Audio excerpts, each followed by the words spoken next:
Аузубиллахи минаш-шайтанир-раджим. Бисмиллахир-рахманир-рахим.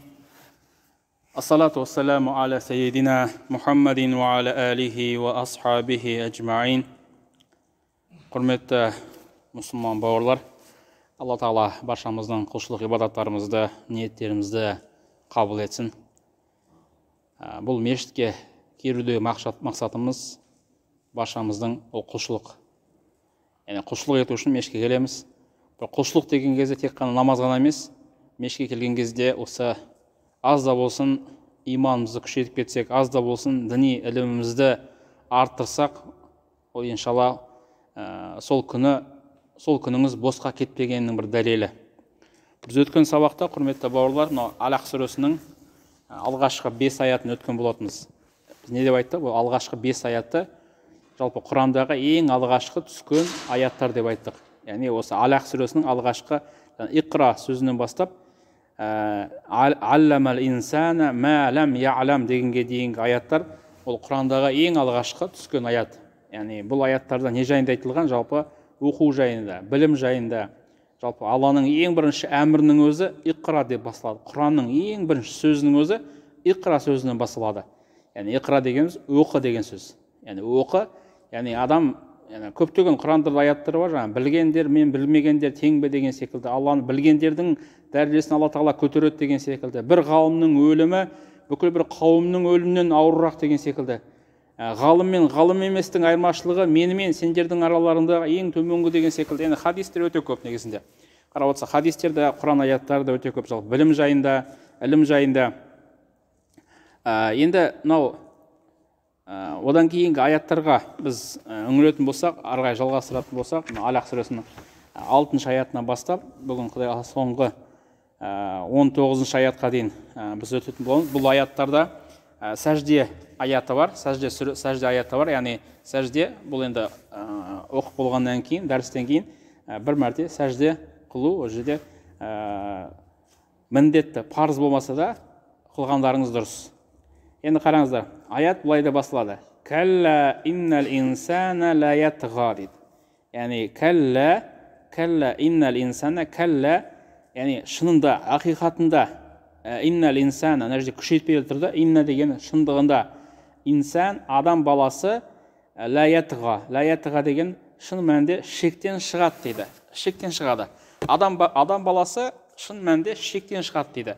Басқа да бір аяттарда бар, Аср сүрелерінде мысалы, басқа да аяттарда бар, шын мәнінде адам баласы қасіретті дейді. Шектен шығады дегеніміз, яғни шектен шығудың жолдары өте көп. Яғни әртүрлі. Кейбір адамдар сол Алланың берген бір дүние мүлкісін көтере алмайтын адамдар болады.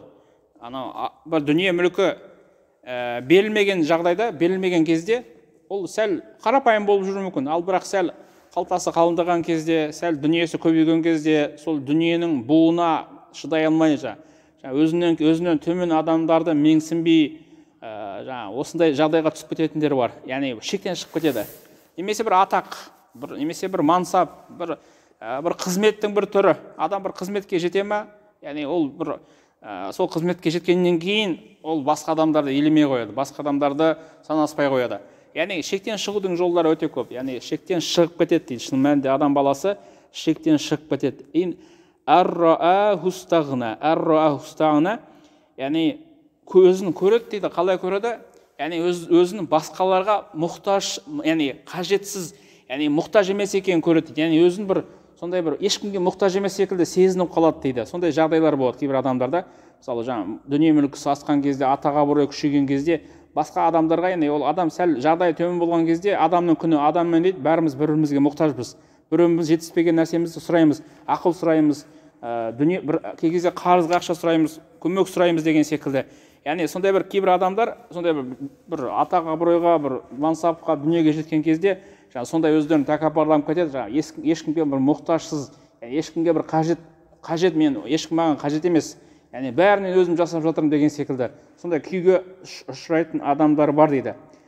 Бұл жерде не деп тұр? Инна иля роббика руджа. Бірақ шын мәнінде сен мейлі бай бол, мейлі кедей бол, мейлі атақты бол, қай жерден болса да, инна иля роббика руджа, руджа деген қайтуың бәрібір сен Раббыңа қайтасың дейді. Сен бұл өмірде мәңгі жасай алмайсың дейді. Сен қанша жерден бай болсаң да, сен денсаулықты, мысалы, сен өлімнен құтыла алмайсың дейді.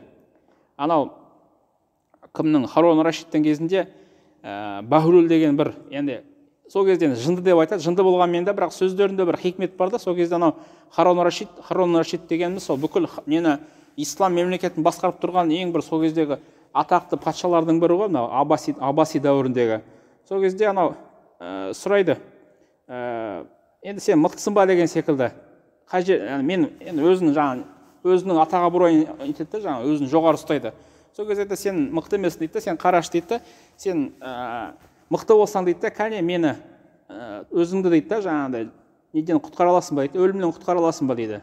Өзіңді мынау Әзірейіл періште, жан алушы періштеден сен өзіңнің өміріңді алып қала аласың ба дейді. Мықты болсаң солай істеп көр дейді. Яғни ол нәрсені істей алмайды. Мықты болсаң жаңағыдай сен осы өмірден жаңағыдай сен мысалы өмірден адам, мысалы шыны керек, адам туады, өмірден озады, мейлі қандай жерде мықты болсаң да, бәрібір күндердің күнде бетіңе әжім түседі, қартаясың, сәл күшің азаяды деген секілді. Яғни бұл жерде айтқысы келген нәрсе, кәне мықты болсаң, яғни мынау Әзірейіл періштеге қарсы тұра алшы дейді. Әзірейіл періштеден сен жаныңды сақтап қал дейді, егер мықты болсаң. Ол нәрсені істей алмайсың ба, сен күштім деп айтпай қой дейді. Яғни шын мәнінде адам баласы бәрібір ерте ме кеш пе Раббысына қайтады дейді. Яғни қайтады деген осы енді бір жауап ретінде келіп тұр да. Сен мейлі күшті бол, мейлі қандай адам бол, бәрібір күндердің бір күнінде саған жаназа намазы оқылады. Яғни саған адамдар келіп жиналса артынан намаз оқиды да кете барады. Сен яғни жай бір өткен шақта қаласың. Яғни сен қазір уақытта сен осы шақта өмір сүріп жатсың. Сенің айналада адамдарың бар, таныстарың бар, жұмысың бар деген секілді. Бірақ сен бір күні бәріміз де бір күні өткен шаққа айналамыз. Яғни марқұм осында еді деген секілді.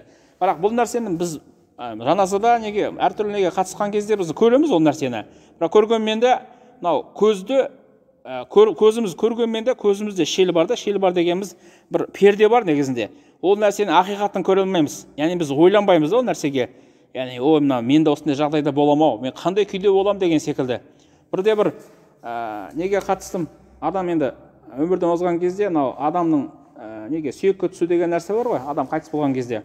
Енді алғашқы түскен жағдай, ол кезде сәл жастауымыз, сол кезде бір үлкен ақсақалдар, үлкен кісілер жуындырып жатыр. Жуындырған кезде әңгіме айтып, арасында күліп қойып, жуындырып жатыр.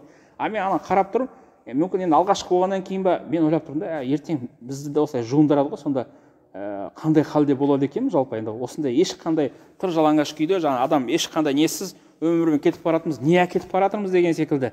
Яғни біздің күйіміз қандай болады деген секілді. Енді сондай сол кезде бір қатты әсер алған кезім болды сол кезде. Осы өмірден кетіп барамыз, енді еш нәрсе осы адамда мысалы жатқан мәйітті кезінде өзінің жаңағыдай атағы бар, сөйлейтін сөзі бар, орны бар адам еді, бірақ қазір ешбір орны жоқ, өткен шақта қалып қойды. Яғни бәріміз өткен шақта қаламыз да. Енді бұл жерде бұл аяттың несі мағынасы екінші неге ауысады да, бұл жалпы енді барша адамзатқа айтылғанмен де сол кезде мына Абу Жахилге айтылған бұл сөздер. Абу Жахил дегеніміз сол кезде пайғамбардың ең бір үлкен жауларының бірі Абу Жахил болған. Соған негізінде айтылған сөз дейді. Осы Құран аяты, осы аяттар сол Абу Жахилге түскен дейді. Арайта-ллази янха абдан иза салла. Арайта, көрдің бе дейді да, бұл жерде көрдің бе сондай бір намаз оқыған құлға, яғни құл деп пайғамбар айтып тұр бұл жерде. Құл деп пайғамбар айтып тұр. Намаз оқыған құлға тыйым салған дейді. Яғни білесіздер, иә? Мына Абу Жахилдің бір сөзі бар ғой. Егер қазір кімде-кім осы Қағбаға келіп намаз оқитын болса, сол кезде исламның алғашқы кезеңі болатын, сол кезде пайғамбарымыз саллаллаху алейхи ва саллям келіп намаз оқиды. Намаз оқыған кезде айтқандай барып мойнынан барып езем деген сондай адамдардың алдына айтып қояды. Сол кезде барып езбекші болған кезде азап періштелерін көрген деген сондай риуаяттар бар да. Бұл жерде айтайын дегенім сондай бір бұл жерде тыйым салып тұр. Жалпы намаз оқитын адамдарға құлшылық қылған кезде, құлшылыққа кедергі болудың өзі ол дұрыс әрекет емес. Кей кезде болады, кейбір аналар әке болып баласының намаз оққанын аяп тұрады. Оқымай қойсаң болды, кейін оқысаң болады ғой, сәл әлі жастаусың ғой деген секілді. Ондай нәрсе болмау керек. Адам ондай нәрседен аяудың қажеті жоқ. Керісінше ондай нәрсе үйретуіміз керек. Құранға болсын, жақсы бір іс-әрекеттерге болсын. Абдан иза салла арайта ин кана алал худа. Яғни арайта, енді бұл жерде пайғамбарымыз саллаллаху алейхи ва саллям сипаттап отыр. Ол тура жолда емес пе еді дейді. Тура жолда болған адамға осы нәрсені істейсің ба дейді. Басынан езбекшісің ба дейді. Ауамара бит тақуа, тақуалыққа әмір еткен адамды солай істемекшісің бе дейді. Араайта ин каззаба ва тавалла дейді.